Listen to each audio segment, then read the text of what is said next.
ہوگا. تو بات یہاں سے شروع ہوئی تھی کہ سب سے زیادہ کس کی حفاظت کرنی ہے؟ اپنے چیمبر کی. تو چیمبر کی حفاظت کے لیے یہ دو چیزیں میں نے آپ کو بیان کی ہیں. ایک منٹ, یہ صحیح سیٹنگ پہ رہیں گی تو انشاءاللہ پھر آدمی دین پہ بھی چلتا ہے, گناہوں سے بھی بچتا ہے. کیونکہ بہت سے لوگ ڈپریشن میں آ کے نا گناہ کی طرف جاتے ہیں سکون حاصل کرنے کے لیے. یہ بھی ہے, یہ نشہ کیوں کرتے ہیں؟ پریشان ہیں.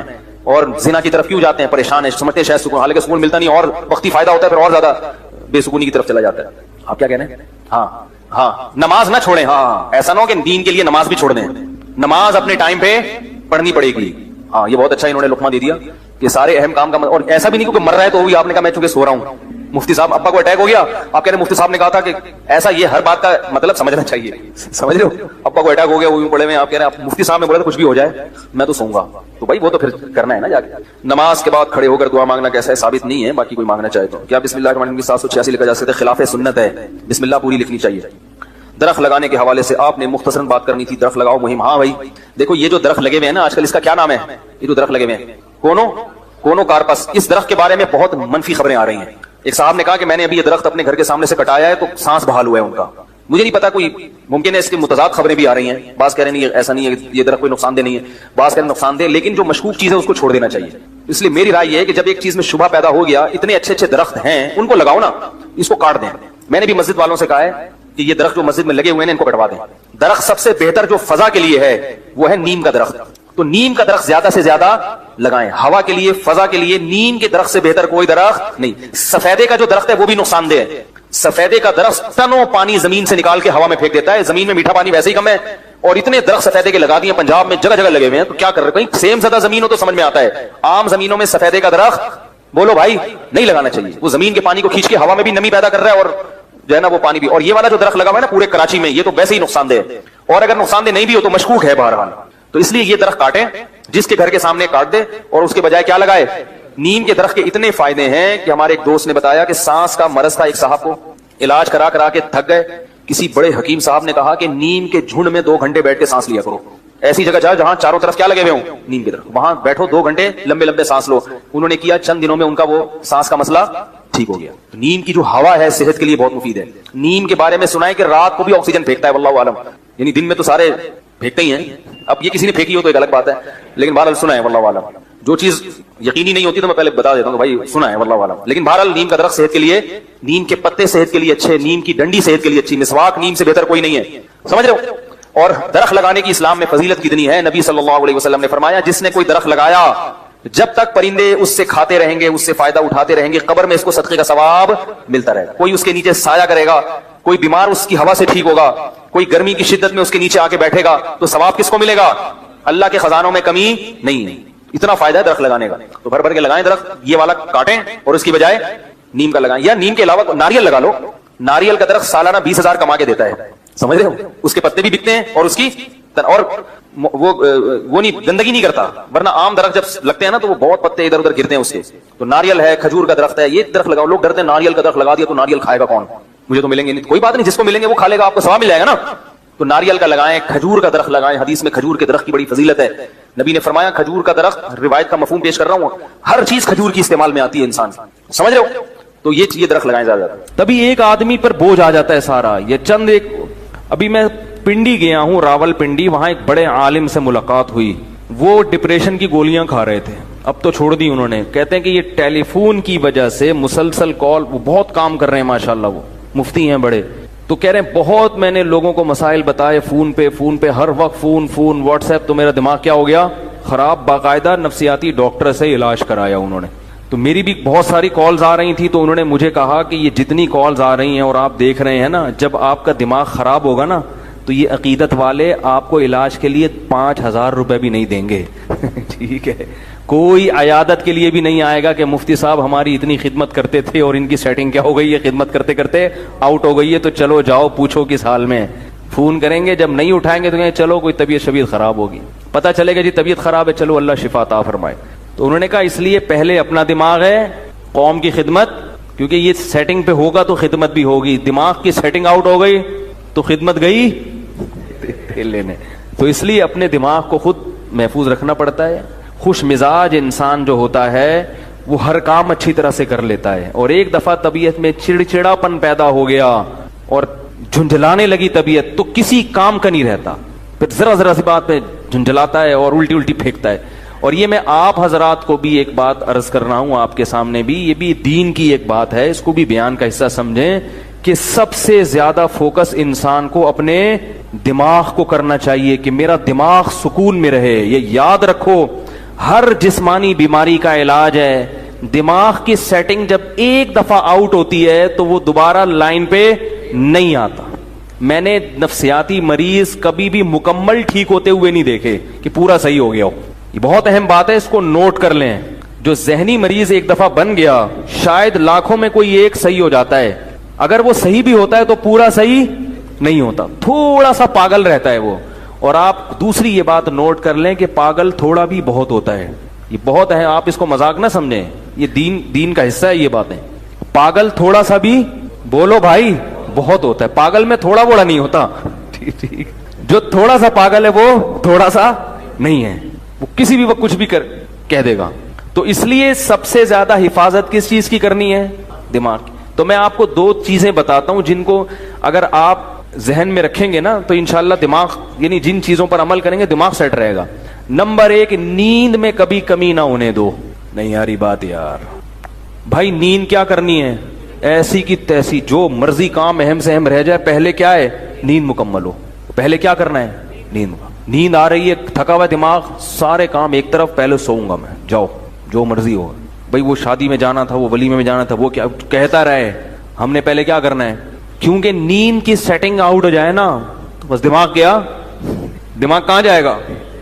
میں نے اپنی زندگی میں کئی لوگ اسٹریس اور ڈپریشن کے مریض دیکھے ہیں جو نیند پوری نہیں کرتے تھے. نیند اتنی صحت کے لیے ضروری ہے کہ روٹی اور پانی اتنا ضروری نہیں ہے. بھوک, اگر دیکھو نیند سے بڑھ کر کوئی چیز ہوتی نا تو اللہ تعالیٰ رمضان میں ہمیں کہتے ہیں نیند پوری نہ کرو, روٹی کھاتے رہو. اللہ نے روٹی پانی چھڑوا دی. اللہ کو پتا ہے کہ جتنا مرضی بھوکا پیاسا رہو گے, جب کھاؤ گے تو ریکوری ہو جائے گی. کوئی 3 دن بھی بھوکا پیاسا رہے نا, جسم کو کوئی نقصان نہیں ہے, جب کھائے گا تو دوبارہ فٹ فاٹ ویسے کا ویسے ہی ہو جائے گا.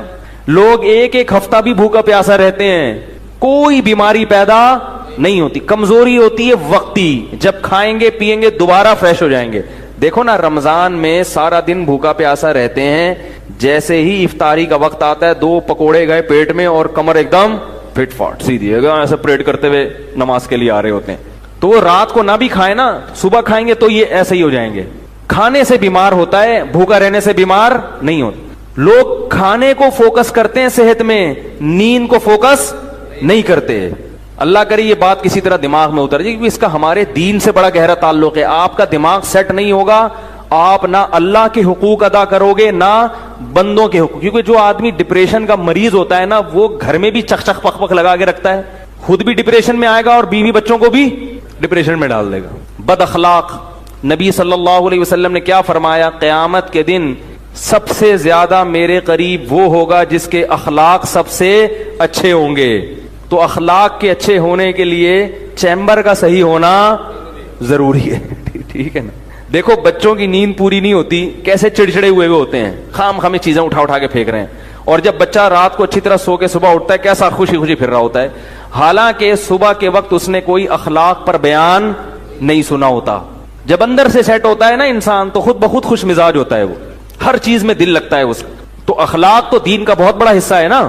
اللہ کی باتیں بھی سمجھ میں آئیں گی. اگر چیمبر ٹھیک نہیں ہے نا, تو کوئی اگر کہے کہ بھائی اگر نماز چھوڑ دو گے تو اتنے 1000 سال جہنم میں جلنا پڑے گا, تو آپ پہلے ہی جل رہے ہو, دماغ خراب ہے. بولے یار یہ پتہ نہیں کون سی شریعت ہے یار, ایک تو جہنم میں جلنا پڑے گا یار.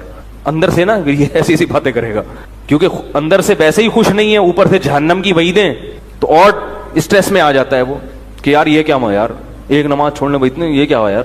تو بجائے یعنی دین سے بھی دور ہوگا. تو پہلی چیز کیا ہو گئی؟ بولو بھائی, نیند. نیند پوری کرنے کا مطلب یہ نہیں ہے کہ پوستیوں کی طرح سویا کرو, یہ مطلب نہیں ہے. یہ کیا مطلب ہے وہ میں ابھی بتاتا ہوں. دوسری چیز کیا ہے؟ دوسری چیز ہے ٹینشن نہیں لینی. ٹینشن نہیں لینے کا مطلب یہ نہیں ہے کہ آپ کو کبھی ٹینشن ہوگی نہیں. ہے تو دنیا میں کوئی ایسا شخص ہے ہی نہیں جس کے سارے کام صحیح ہو رہے ہوں. اس پر تو ایک مستقل بیان ہے میرا کہ دنیا میں یعنی انسان جو ہے نا ڈپریشن کا علاج کیا ہے. تو میرے 3-4 بیانات ہیں, وہ آپ تفصیل سنیں. میں ابھی مختصر ایک بات بتا رہا ہوں کہ دیکھو دنیا میں ساری چاہتیں کسی کی بھی پوری نہیں ہوتی. یہ تو ہو ہی نہیں سکتا کہ آپ جو چاہیں وہ ہو جائے. لوگ وزیر اعظم بنتے ہیں, جیل میں چلے جاتے ہیں. حقیقت ہے یہ. کہاں کہاں انسان پہنچتا ہے, پھانسی کے پھندوں پہ لٹک جاتے ہیں, اور معلوم نہیں کیا کیا ہوتا ہے. تو ساری چاہتیں نہیں پوری ہونے والی ہیں آپ کی. تو اب حل کیا ہے اس کا کہ بھئی ہر خواہش پوری کرو, یہ تو ہو نہیں سکتا. تو بھئی سمجھوتا کر لو. کیا خیال ہے؟ جب بھی کوئی مصیبت آئے پہلے تو کوشش کرو مصیبت نہ آئے. اپنی حماقتوں ایسی کام نہ کرو جس سے ٹینشن والا معاملہ پیدا ہو. میں نے بتایا تھا نا جمعے کے بیان میں, لڑکیوں سے دوستی لگانا, یہ چیزیں آپ کی ٹینشن میں اضافہ کریں گی, کمی نہیں کریں گی. حقیقت ہے یہ. تو یہ چرس پی رہا ہے, چرسیوں میں اٹھ رہا بیٹھ رہا ہے, چرس پینے سے ٹینشن بڑھتی ہے, کم نہیں ہوتی. جب نہیں ملے گی تو پاگل ہوگا نا. تو وہ کام, ایسے کام کرنا جس سے آپ غریب آدمی ہو لیکن رہنا آپ نے مالداروں کے علاقے میں شروع کر دیا, اس سے ٹینشن بڑھے گی, احساس کمتری کا شکار ہو جاؤ گے. یار اس کے پاس بھی گاڑی, یار اس کے پاس کرولا, میرے پاس رکشا, خام خواہ کی. تو آپ کو چاہیے تھا کہ جب آپ رکشا ہے تو ایسے علاقے میں جاؤ جہاں سب کے پاس کیا ہے, رکشا ہے. دکان پکوڑوں کی ہے اور سوچیں کروڑوں کی. یہ خام خواہ میں لوگ ٹینشن میں آئے ہوئے ہیں. میں نے ڈیفنس کے لوگوں کو بھی ٹینشن میں دیکھا ہے. 1000 گز کا بنگلہ ہے, کروڑوں روپے کما رہے ہیں, مگر ٹینشن میں ہے. یہ میں ہوائی باتیں نہیں کر رہا. لوگ آتے ہیں کیوں ٹینشن میں کہ پڑوسی کے پاس اس سے بھی زیادہ ہے. تو یہ ٹینشنیں قدرت کی طرف سے نہیں ہیں, یہ آپ کی اپنی پالی ہوئی ہیں. تو نبی حدیث میں نبی صلی اللہ علیہ وسلم نے فرمایا دنیا میں ہمیشہ اپنے سے کمتر کو دیکھو. یار میرے پاس رکشا ہے اور فلاں آدمی قسطوں پہ بھی رکشا خریدنے کی صلاحیت نہیں رکھتا. سڑکوں پہ فٹ پاتھوں پہ پڑے ہوئے ہیں. 3-4 دن پہلے صدر گیا میں تو دیکھا فٹ پاتھ پہ لوگ پڑے ہوئے ہیں. میں نے کہا یار یہ بھی لوگ ہیں, نہ گھر ہے نہ بال بچے. ایک کنوارے کا فون آیا, ایسے جیسے وہ نہیں ہوتی, کیا بولوں میں, ایسے طنز کر رہا تھا, کہہ رہے یار کوئی رشتہ ہی نہیں دیتا, یہ زندگی کوئی زندگی ہے. تو میں نے سوچا, میں نے کہا دیکھو وہ جو صدر میں فٹ پاتھ پہ پڑے ہوئے ہیں نا, ان کو کوئی دے گا رشتہ؟ میں نے کہا تمہیں ابا نے گھر میں رکھا ہوا ہے, روٹی پانی پنکھا سب مل رہا ہے, دعا کرتے ہیں اللہ کوئی انتظام کر دے. نہیں کر رہے تو ان لوگوں کو دیکھو جن کو روٹی پانی بھی نہیں مل رہا. تو بنی اسرائیل نے کیا کیا, بچڑے کی عبادت شروع کر دی. حضرت موسیٰ بڑے غضبناک ہوئے. تو ایک تو یہ قرینہ ہے کہ اس قوم میں بھی گائے کی عبادت ہوتی تھی.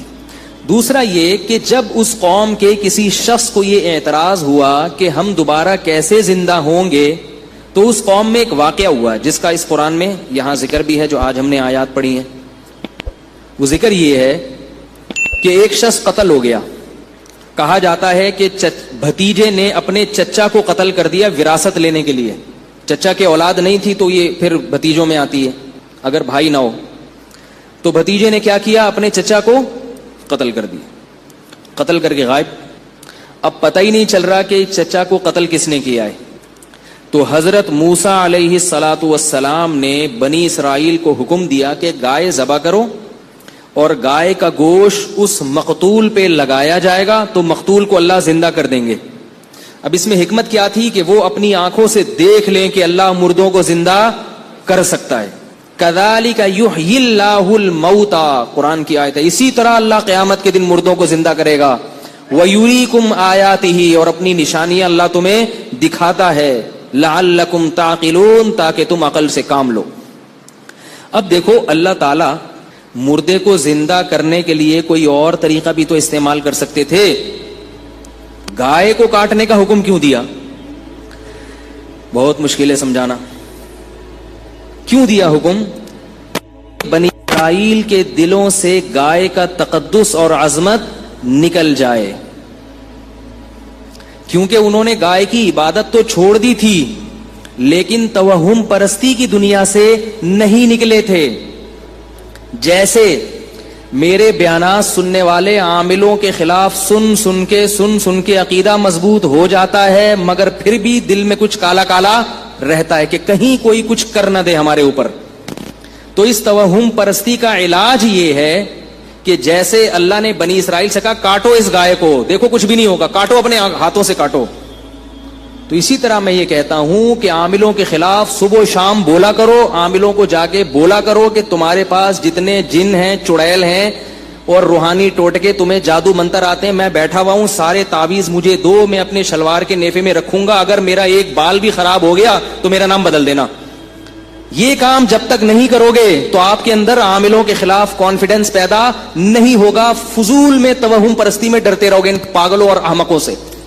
اور عامل چاہے دیوبندی ہو, چاہے بریلوی ہو, چاہے کسی بزرگ کا خلیفہ ہو, چاہے بزرگ ہو, چاہے تبلیغی ہو, چاہے جہادی ہو, چاہے خانقاہ میں بیٹھا ہو, چاہے اس کے ہاتھ سے لوگوں کو فائدہ ہو رہا ہو, نقصان ہو رہا ہو, سب ایک جیسے ہوتے ہیں. البتہ دو قسمیں ہیں ان کی. کچھ جان کر الو بناتے ہیں, کچھ جان کر یہ کام نہیں کر رہے, واقعتاً نیک ہوتے ہیں مگر عملیات کر کر کے بیچارے بیوقوف بن چکے ہوتے ہیں. ان کا دماغی توازن خراب ہو چکا ہوتا ہے, خود ان کو ان کی سیٹنگ آؤٹ ہوتی ہے. وہ سمجھتے ہیں کہ اس پر جن ہے, حالانکہ اس پر جن نہیں ہوتا. ان کے عملیات کر کر کے اپنا دماغ خراب ہو چکا ہوتا ہے. نیک ہوتے ہیں بعض لوگ ان میں. نئے لوگ آئے ہوئے ہیں, ذرا جلدی سے چھوڑا سا کرنے, تو بہت دن ہو گئے نہیں بولا بھائی, بہت دن ہو گئے یار. آپ لوگ پھر بولتے ہیں یار مولوی صاحب پھر عاملوں بھی شروع ہو جاتے, تھوڑا سا بولنے دو. بعض ان میں واقعتاً نیک ہوتے ہیں, یاد رکھو. میں یہ نہیں کہہ رہا سارے فراڈی ہوتے ہیں, نیک ہوتے ہیں مگر وہ جو فلیتے پلیتے پڑھتے ہیں نا بیٹھ کے عملیات اور چلے ولے, اس سے کیا ہوتا ہے دماغی سیٹنگ آؤٹ. میں نے ان میں نیک تو دیکھے ہیں مگر کوئی بھی نارمل نہیں دیکھا, سارے اب نارمل دیکھے ہیں, سب اب نارمل ہوتے ہیں. خیر اتنا کافی آج کے لیے, باقی 27ویں رات کو انشاءاللہ. اچھا چلیں آگے. تو بنی اسرائیل کو اللہ نے کیا حکم دیا کہ گائے کو کاٹو تاکہ تمہارے دلوں سے یہ تقدس نکلے. بھائی جب یہ خدا نہیں ہے تو جیسے دوسرے جانور ہیں, بکری کو کاٹ کے کھاتے ہو اور مرغی کاٹتے ہو صبح شام, اس پر کوئی اللہ کا عذاب آتا ہے؟ کتنی چکن ہے, فارمی چکن روزانہ کروڑوں کے حساب سے کٹ رہی ہیں, حالانکہ مرغی بھی تو انڈا دیتی ہے. گائے اگر دودھ دیتی ہے تو مرغی بھی کیا کرتی ہے, انڈا دیتی ہے. انڈے کی ویلیو دودھ سے کم نہیں ہے. انڈے میں جو کولیسٹرول ہوتا ہے نا وہ صحت کے لیے بڑا مفید ہے. روزانہ نہار منہ 2 انڈے صبح ابلے ہوئے اپنے خرچے پہ کھایا کریں. یہ اس لیے اپنے خرچے میں لگاتا ہوں کہ میں واضح مشورہ دیتا ہوں تو لوگ پھر وہ کہتے ہیں کہ اتنے پیسے کہاں سے لائیں. تو دیکھو تقدس نکلنا چاہیے دل سے. ایسی چیزوں کا پیلیا ہے نا, پیلیا ہوا ہے کسی کو, جھاڑ پھونک مت کرو اس کا. سورہ فلق سورہ ناس پڑھ دینا, آیت الکرسی پڑھ دینا, وہ تو ٹھیک ہے, تو سنت سے ثابت ہے. آیت الکرسی پڑھ کے پھونک لگانا, یہ جو جھڑواتے ہیں نا جا کے, چھوڑ دو, یہ دماغ سے نکالو, یہ سوائے وسوسے کے کچھ بھی نہیں ہے. انگریزوں کا پیلیا کیسے اتر جاتا ہے, سعودی عرب میں پیلیا کیسے اتر جاتا ہے؟ لوگ کہتے ہیں ہمارے یہاں پیلیا نہیں اترتا تب تک جھڑوایا نہ جائے. سب بیوقوف بنانے والی باتیں. تو اللہ تعالیٰ نے بنی اسرائیل کو حکم دیا گائے ذبح کرو. اب وہ نہ سٹ پٹائے, گائے ذبح کرو. بھائی جیسے ہمارے یہاں کہتے ہیں نا پیلیا نہیں جھاڑنا. اب آپ 3 دن تک تو آپ کو میرا بیان یاد آئے گا, لیکن بچہ جب ٹھیک نہیں ہوگا پھر آئے گا یار ٹرائی کرنے میں کیا جا رہا ہے. ٹھیک ہے نا, ٹرائی کرنے میں کیا جا رہا ہے. جس آدمی میں اللہ پہ توکل نہیں ہے نا, ایک بات خوب کان کھول کے سن لیں, جس میں اللہ پر اعتماد نہیں, توکل نہیں, اس کا سب سے پہلا عذاب پتہ ہے کیا آتا ہے دنیا میں؟ اللہ دل کا سکون چھین لیتے ہیں. سب سے پہلا عذاب یہ آتا ہے. جس کو اللہ سے ہونے کا اور غیر اللہ سے نہ ہونے کا یقین نہ ہو تو اس کا سب سے پہلا عذاب کیا آتا ہے؟ دل کا سکون چھن جاتا ہے, پریشان رہتا ہے, یار یہ کیا تو یوں ہو جائے گا, یوں نہیں کیا تو یوں نہیں ہوگا. اللہ پہ اعتماد ہو بھائی, جو ہے اللہ کرے گا. نبی صلی اللہ علیہ وسلم کے دور میں بھی سب کچھ ہوا ہے, صحابہ کے دور میں بھی, گوروں میں بھی ہوتا ہے, پیلیا بھی ہوتا ہے, پتہ نہیں کیا کیا ہوتا ہے. تو اب بنی اسرائیل کو حکم دیا گائے ذبح کرو. بنی اسرائیل پریشان, یار یہ کیا چکر, گائے, ایسا نہ ہو کہ اللہ کا عذاب آ جائے آسمان سے. اب پوچھے کوئی ان سے کہ بھائی کیا ہوگا, کہ نہیں بھائی ہم اس کو معبود تھوڑی سمجھتے ہیں. بالکل غلط, کچھ بھی نہیں ہے. دودھ دیتی ہے, مرغی انڈا دیتی ہے, گائے دودھ دیتی ہے. ٹھیک ہے نا. تو بھائی کاٹو نا. کاٹنے میں ہیل و حجت سے کام لینے لگے. گائے کیوں کاٹیں یار, تو کاٹ بھائی, میں نہیں کاٹ رہا, تو خرید کے لا سوراب گوٹ سے, ایسا نہ ہو میرے اوپر بلی آ جائے, تو کاٹ, تو کر. تو اب وہ موسیٰ علیہ السلام سے ہیل اور حجت کرنے لگے. موسیٰ علیہ السلام سے کہنے لگے ما ہیا, گائے کیسی ہونی چاہیے. سوالات بعض دفعہ اس لیے زیادہ کیے جاتے ہیں کہ کام کرنے کا موڈ نہیں ہوتا آپ کا.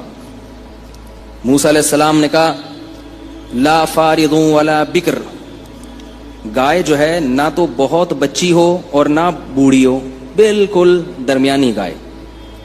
اس سے فقہ کا ایک